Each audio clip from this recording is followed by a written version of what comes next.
Plongez dans les mystères des révélations ésotériques avec Révélations alchimiques sur la fin du monde de Jean Laplace. Ce livre intrigant, écrit par l'un des alchimistes modernes les plus respectés, nous emmène dans une exploration profonde des prophéties alchimiques et de leur signification pour notre époque. Imaginez-vous dans un sanctuaire ancien, entouré de manuscrits poussiéreux et de symboles mystérieux. Jean Laplace, avec son expertise en alchimie et sa vision prophétique, nous guide à travers les énigmes et les symboles qui annoncent la transformation ultime de notre monde.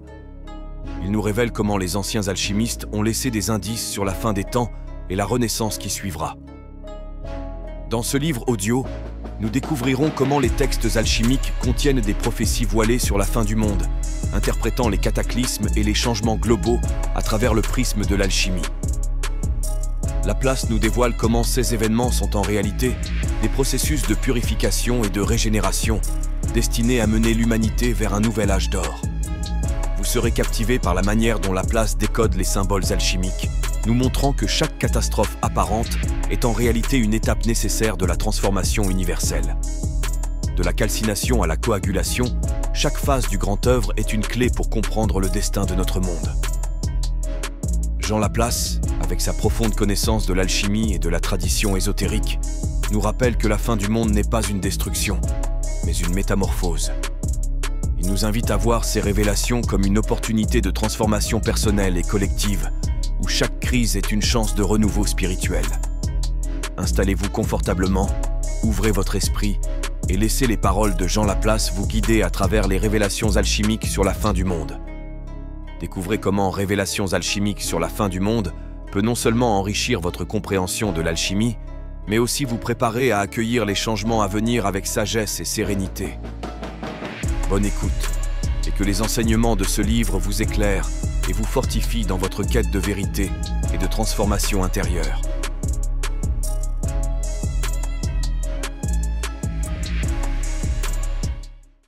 Révélations alchimiques sur la fin du monde. Finis Gloriae Mundi. Finis Gloriae Mundi est aussi le titre du tableau de Juan de Valdés, conservé à l'hôpital de la Sainte Charité, Santa Caridad de Séville. Ce panneau, de 240 par 238 cm, date de 1672 et fut exécuté à la commande de Miguel de Manara, dit Don Juan. En voici la description. Au premier plan, en bas, repose un évêque finissant de se décomposer au fond de son cercueil ouvert en mauvais état. Contre cette bière et en tête bêche, un chevalier qui, d'après Eugène Cancelier, serait de l'ordre de Calatrava, repose lui aussi, mais son teint nie la mort, et ses yeux semblent ouverts. Tout le monde semble s'accorder pour reconnaître en ce deuxième personnage Don Juan lui-même. Le centre de la composition est occupé par une balance, les plateaux en juste équilibre. Celui de gauche porte l'inscription Nimas et divers animaux, celui de droite Nimenos et divers attributs religieux. La balance est maintenue par une main hissant des nus. En cette main, Eugène Cancelier devine une femme et non le Christ. Cela malgré la marque du clou de la passion que l'on peut y voir. Nous sommes aussi de son avis. À gauche, près du soupirail, se tient une chouette. En arrière-plan, des ossements entassés et soulignant toute l'œuvre, l'inscription « Fini Gloria Mundi en phylactère ». Ainsi, le pouvoir temporel et ses jouissances opposées au pouvoir religieux sont de même poids, ni mât, ni meneau, ni plus ni moins, car la sagesse que représente la chouette ne participe pas à la pesée. Et, dit-on plus communément, le pouvoir religieux et le pouvoir laïque se retrouvent égaux devant la mort. Voilà du moins l'explication apparente de ce tableau. Le phylactère, au bas de l'œuvre, nous indique toutefois qu'un sens caché existe qui se rapporte à la science hermétique, selon le sens même du mot phylactère. Porteur ou non d'épigraphe, il suffit de trouver le phylactère sur n'importe quel sujet pour être assuré que l'image contient un sens caché. Fulcanelli, les demeures philosophales. Il nous apparaît que c'est dans la balance que réside le pivot de cette œuvre. L'amateur accoutumé aux textes d'alchimie sera étonné de constater que l'indication donnée pour la peser n'est pas de 2 pour 1, comme cela se voit ordinairement, mais de 1 pour 1. La balance ici représentée n'est donc pas celle de l'art, mais celle de la nature, et c'est elle qui la tient de sa main hissant des nuées. Si cette main porte la trace de la crucifixion, c'est parce que la nature, matière de l'art, a subi le percement des 3 clous, symbole des 3 purifications. Simultanément à la 3e purification, le vitriol se manifeste qui est le Verbe de Dieu. Or, ce vitriol est représenté par la balance, que nous voyons au centre du tableau, porte sur ses plateaux 2 attributs antagonistes en quantités égales, c'est-à-dire en termes de chimie. Ana. Ainsi cet instrument représente-t-il le sel des sages, composé de l'addition Ana de 2 sels différents. Eugène Cancelier, l'alchimie expliquée. Ce sel, moyen, mi-spirituel, mi-corporel, feu-eau, est le milieu entre le ciel divin et le monde sublunaire. Il comprend ce que les anciens appelaient les eaux supérieures, non seulement parce que ceux sont des ondes, mais aussi parce qu'elles sont susceptibles de prendre toutes les formes. Nous apprenons donc que ce sont cette eau moyenne, cette onde, feu-eau, le feu secret et le vitriol, qui serviront de balance, qui seront l'instrument de la catastrophe apocalyptique, lors du jugement ni masse, ni meneau, ni plus, ni moins. Finissant de se décomposer, l'évêque, vêtu de blanc, attend le moment de sa résurrection. Mais avant d'aller plus en avant, il convient de se pencher sur le sens du mot évêque. Nous aimerions apprendre comment certains lexicographes font venir le mot évêque du grec ou du latin épiscopos ou épiscopus. Certes, le sens y est, mais il n'est pas possible que du mot épiscopos naisse le vocable évêque. Pour nous, évêque vient du grec éphéika, parfait de éphanmi, signifiant qui permet, ordonne, recommande, mais aussi qui pousse, excite. On comprend mieux que ce mot ait pu donner évêque, puisqu'il est courant par ailleurs de voir le pH se transformer en F ou V. Dans la 6e clé de Basile Valentin, nous voyons un évêque unissant le roi et la reine de l'œuvre. Celui-ci joue le rôle d'un sel et représente le sel secret qui unit les matériaux canoniques de l'œuvre et les pousse l'un vers l'autre, excite leur passion. De même agit le Verbe au printemps qui pousse à la génération. Or l'évêque dans son cercueil représente le Verbe comme le confirment d'ailleurs les volutes de la crosse épiscopale qui en sont un symbole. Ce Verbe est l'esprit sans cesse actif, qui est la nature, la source de vie, et ce Verbe est représenté mort. Nous entendrons par là que le Verbe créateur n'est plus, que la nature créatrice s'est muée en nature dévastatrice jusqu'à sa résurrection. Tandis que la vie quittait l'évêque et par une simultanée transfusion, celle-ci s'insinuait dans le cadavre voisin qui maintenant ressuscite de son long sommeil. Le chevalier vêtu de blanc qui repose à côté de l'évêque n'est pas mort, n'est plus mort.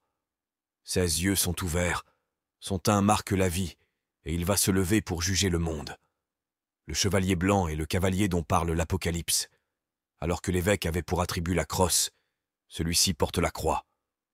Nous signalerons que celle-ci est de gueule sur champ d'argent, c'est-à-dire identique à celle du temple. Nous espérons que nos lecteurs passionnés de chevalerie renaissante ne nous feront pas dire ce que nous n'avons pas dit, mais comprendront la réelle allégorie de la légende. Cette croix représente le soleil comme l'autorise le symbolisme le plus élémentaire, et celui-ci est apparu au pôle de l'œuvre alors que la terre brillait de sa splendeur immaculée. Nous verrons dans les chapitres qui suivent quel sera le rôle de ce soleil. Nous nous bornons donc ici à indiquer sa présence sur le blason du chevalier de l'Apocalypse.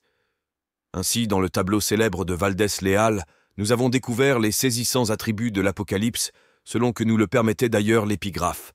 Finis gloriae mundi. Nous avons dit que la balance représentait le vitriol appelé aussi vent. Fulcanelli montra en ses demeures philosophales que ce vent pouvait se dire vanne, ce dernier étant une corbeille tressée. Ainsi s'explique que la balance, tendue par la nature crucifiée au chevalier de l'Apocalypse, ressuscitant, soit l'instrument de la catastrophe cyclique. Il a son vanne à la main, il nettoyera son air, et il amassera son blé dans le grenier, mais il brûlera la paille dans un feu qui ne s'éteint point. Matthieu 3,12. Sous le pinceau minutieux et sûr de Valdès Léal, alors que le monde s'engouffrait dans l'illusion de la Renaissance, s'élevait le terrible avertissement. Finis gloria mundi. L'histoire événementielle. Et les 4 grands siècles, figures historiques des 4 âges du monde, ont leurs souverains représentés avec le même attribut. Alexandre, Auguste, Charlemagne, Louis XIV. Fulcanelli, le mystère des cathédrales.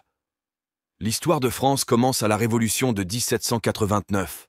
C'est-à-dire que tous les historiens sont postérieurs à cette date, et, conséquemment, ils ne pouvaient manquer de mépriser les temps qui les précédèrent. Nous savons que nous ne pourrons pas changer les idées reçues, ni détrôner l'esprit académique. L'histoire a été écrite rationnellement par des gens qui n'en pouvaient de souffrir le vide. Ils ont à coup sûr escamoté ce qui les dérangeait. Ce fut le cas de Jean Bourré. Et il fallait de toute façon que la suite des événements historiques soit linéaire afin que l'idée de progrès puisse s'installer. En regard de l'Académie, il nous importe peu que notre thèse ne soit pas prise au sérieux. Nous n'écrivons pas pour convaincre, mais pour informer ceux sur qui l'illusion n'a plus de prise. L'amateur d'alchimie, de plus, comprendra aisément que nous préférons croire Fulcanelli, qui nous dit en ses demeures philosophales « En 709, année où les eaux de la Manche envahirent la vaste forêt qui s'étendait jusqu'à Ouessant et servait d'abri à de nombreux villages. » Que nous préférons croire Fulcanelli, disions-nous, plutôt qu'un historien, fut-il le président de l'Académie. En regard de la formation de la Manche en 709, beaucoup de traditions populaires nous confirment ce fait. Ne serait-ce que dans les romans de la chevalerie, où on allait de Bretagne en Grande-Bretagne à cheval. La théorie est simple qui divise par la croix le cercle de l'évolution du monde en 4 âges de chacun 600 années et 2 grands âges de 1200 années. Et nous dit Fulcanelli, chaque période de 1200 années commence et finit par une catastrophe. Nous partirons de l'an 709 qui clôt l'âge de Dieu, comprenant les âges d'or et d'argent de 600 ans chacun. Ainsi, la mer sépare l'Angleterre de la France, donnant naissance au tragique problème de savoir qui serait roi de France et d'Angleterre, car le roi d'Angleterre peut prétendre, bien évidemment, au trône de France. L'Angleterre finira par être déclarée royaume indépendant étranger à la France. Mais la catastrophe ne se limite pas au nord-ouest. Non seulement elle recouvre de boue et de limon un grand nombre de constructions gallo-romaines et mérovingiennes sur une grande partie du territoire français, mais elle s'étend aux autres pays car elle est universelle. En Inde, à la même période, se crée la dynastie Khmer simultanément à l'instauration de la nouvelle religion du dieu-roi, et en Chine, la dynastie des Tang connaît son déclin par la révolte de Nganlouchan. Chaque changement historique de dynastie semble correspondre à une catastrophe cyclique. Ainsi, la fin des Mérovingiens se rapporte à ceux déluges qui terminent les 1200 années de l'âge de Dieu. La catastrophe aura de nombreux soubresauts et durera tout le temps des Carolingiens pour ne vraiment se terminer qu'à l'élection de Hugues Capet. Il convient cependant de noter que ce déluge ne semble pas avoir l'ampleur de celui qui clôt le cycle de 2400 années.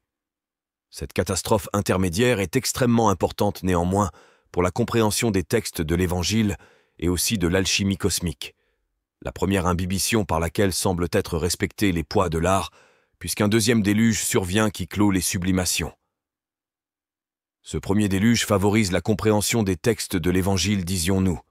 En effet, celui-ci marque le temps où Satan est lié pour 1000 ans, le millénium, dont beaucoup pensent qu'il est encore à venir. Il faut être de mauvaise foi pour ne pas admettre que le Moyen-Âge vit l'apogée du christianisme.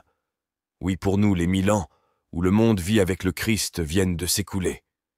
Maintenant, les nations sont séduites, le jugement dernier est là. D'ailleurs, si la date de 700 marque la fin du règne de Dieu, il reste 1200 ans à parcourir qui nous mènent à 1900, c'est autant dire que nous sommes sursitaires. L'âge d'argent finit vers 700, l'âge du bronze décline vers 1300. Ainsi, Philippe le Bel fait-il son entrée fracassante dans l'histoire, en abusant pour la première fois du pouvoir temporel et en créant l'État policier. Avant l'âge de bronze se trouve l'âge d'argent caractérisé par Auguste contemporain de Jésus-Christ.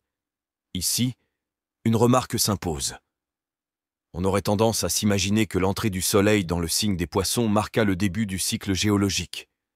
En fait, le changement d'ère semble apporter uniquement une cristallisation nouvelle de la religion.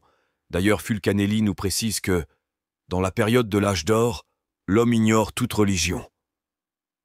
Ainsi, le premier siècle de notre ère est-il celui de la religion, mais pas celui du monde qui est d'environ 500 avant Jésus-Christ. Vers cette date eut lieu le grand déluge qui mit fin au monde qui nous précédait, dans lequel, pour l'Europe, la Grèce était une grande puissance. Ce déluge, comme celui que nous connaîtrons bientôt, dura 2 siècles. À la fin de celui-ci, Alexandre reçut, semble-t-il, la mission de restructurer le monde. Si nous remontons au-delà de ce déluge, les titres des thèses d'histoire s'y rapportant ont des retentissements très évocateurs. En voici quelques-uns. Le déclin de la Grèce. Le premier âge d'or des sciences. Les guerres fratricides. Voilà donc un bref parcours de l'histoire tel que nous ne la disent pas nos manuels.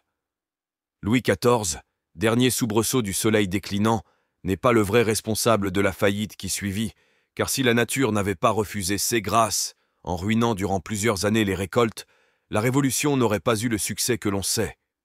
Louis XIV devait incarner la fin de la gloire de monde, les derniers rayons de l'astre divin dans la société des hommes. Après lui, les ténèbres envahissent le monde, Satan est délié à nouveau. Donec totum implea orbem. La théorie alchimique de la fin du monde.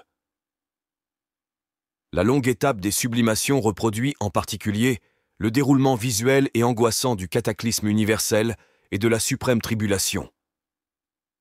Le but des sublimations est de porter le soleil de l'œuvre au pôle des matériaux, afin qu'il rende manifeste ses vertus cachées, cela dans le même temps où s'effectue l'entière purification de la terre philosophale.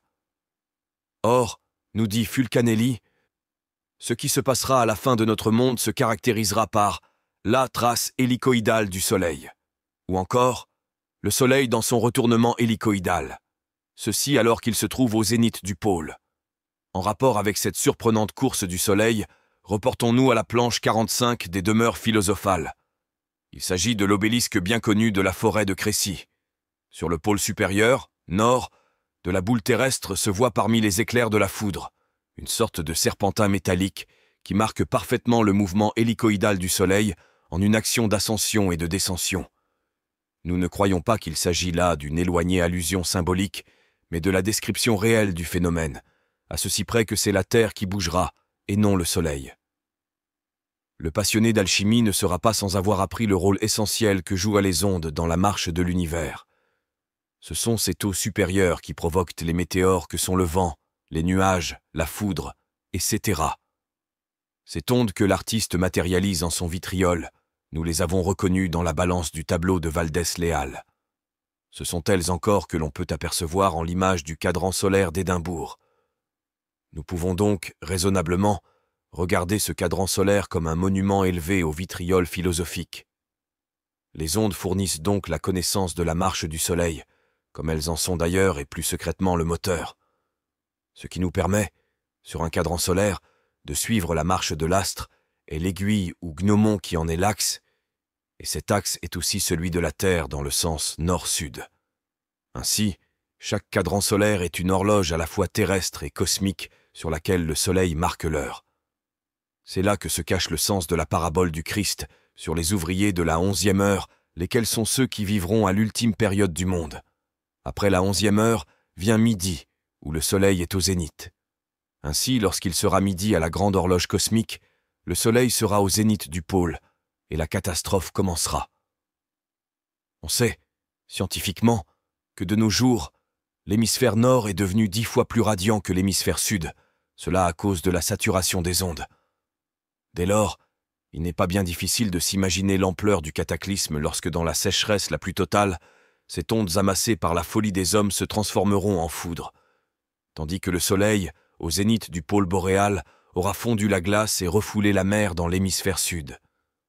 Le lecteur pourrait se demander maintenant comment le Soleil peut avoir une marche hélicoïdale. C'est ce que nous allons à présent tenter d'élucider. Dans la situation normale, la Terre tourne autour du Soleil en un peu plus de 365 jours et sur elle-même d'ouest en est en 24 heures, donnant aux hommes l'illusion que le Soleil se lève à l'est et se couche à l'ouest en un mouvement circulaire. Dans cette situation et de par l'inclinaison de l'axe de la Terre, nous avons 4 saisons en Europe. La succession du jour et de la nuit, la mer, les vents, les pluies et de nombreuses autres causes évitent aux contrées qui ont le soleil à leur zénith d'être calcinées. Enfin, et ceci est important, la course de la Terre autour du soleil n'est pas circulaire mais elliptique. Dans la situation de la catastrophe, les choses sont différentes. Probablement par une inclinaison du soleil central de la Terre et une action magnétique, la Terre bascule soudainement sur son axe d'un quart de tour. Le bouleversement, c'est-à-dire le versement de la boule, est entré dans sa première phase. Le mouvement de la Terre autour du Soleil est toujours de 365 jours sur une course elliptique invariable. Son mouvement sur elle-même est toujours d'ouest en est, seulement parce que le Soleil se trouve au zénith du pôle, le jour dure 24 sur 24. En effet, la Terre tourne toujours sur son axe nord-sud, et on sait communément que le centre du moyeu est comme fixe. Ainsi, le Soleil apparaît-il fixé, il n'a plus de lever, plus de coucher. Par son mouvement elliptique que la Terre a toujours autour du Soleil, la distance de l'un à l'autre varie selon l'emplacement de la Terre sur sa course. Ainsi, en été et en hiver, le Soleil est proche. Pour les deux autres périodes, il est loin. Conséquemment, un observateur placé sur la Terre en un endroit autre que le centre exact de son axe aura l'impression que le Soleil a une course hélicoïdale d'ascension et de descension, chaque aller-retour étant de 182 jours et cela pendant 2 siècles. Ce que nous montre l'obélisque de la forêt de Crécy. Pour l'hémisphère sud, la situation est inverse.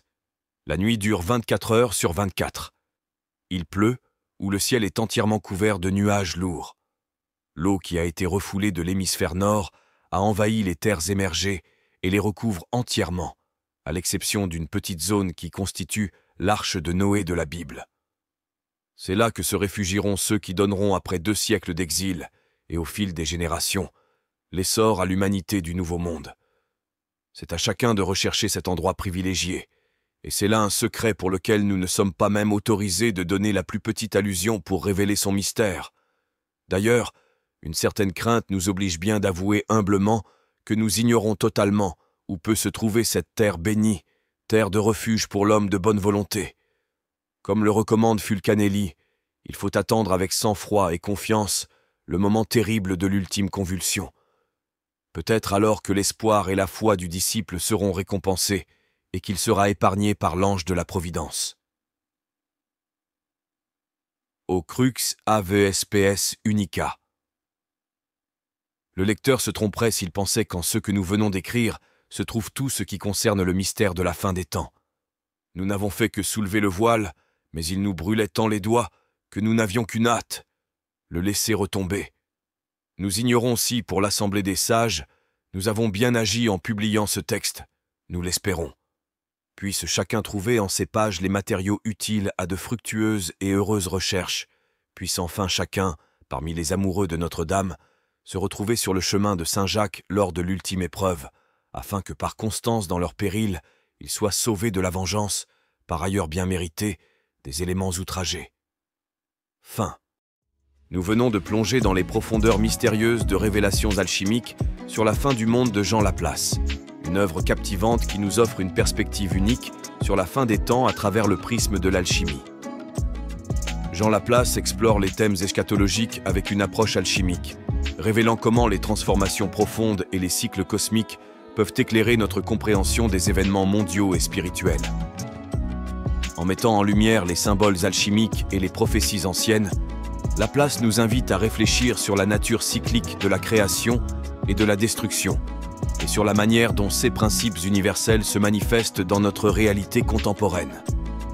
Si vous avez été fasciné par les révélations alchimiques de Jean Laplace, abonnez-vous à notre chaîne pour rester à l'affût de nos prochaines explorations des mystères ésotériques et des sciences sacrées. Likez et partagez cette vidéo aide non seulement à diffuser ces connaissances précieuses, mais aussi à faire grandir notre communauté de chercheurs de vérité. Pour soutenir notre travail et permettre la création continue de contenus enrichissants, pensez à nous soutenir sur Tipeee. Votre soutien est crucial pour maintenir et développer notre projet, et pour offrir à d'autres l'opportunité de découvrir ces trésors de sagesse ancienne. Merci pour votre écoute et pour votre soutien. Que les enseignements de Jean Laplace vous accompagnent dans votre réflexion sur les mystères de l'alchimie et les grands cycles de l'univers. Ensemble, poursuivons notre quête de compréhension et d'illumination.